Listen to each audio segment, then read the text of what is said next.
Our coverage of the Middle East tension continues. Western Mass News reporter Daniel Santiago joins us live in studio after getting answers from a local veteran and professor about what this could potentially mean for the country and the conflict between Israel and Hamas. Daniel?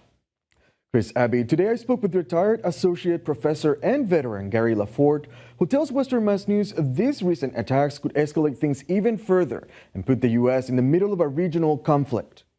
On Sunday, 3 commercial ships came under attack in the Red Sea by drones and ballistic missiles fired by Iranian-backed militant Houthi, who already claimed responsibility for the attacks.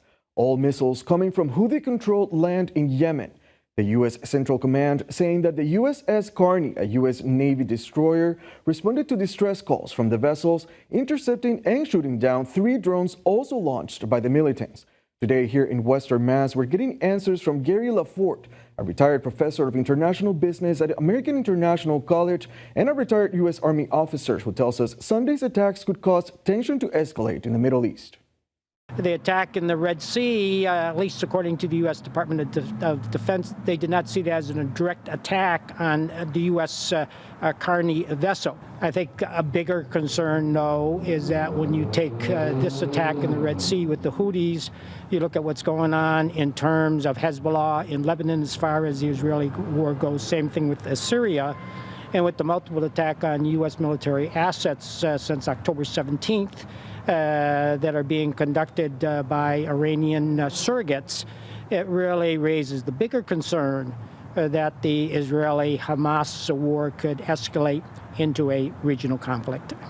We also asked Lafort about the United States' role in this conflict.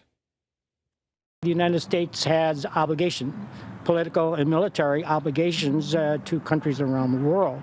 Because of these alliances, when a situation, for example, like in the case of Israel, develops, Israel is an ally of the United States, and so that really puts us in the position that we have to end up providing military assistance.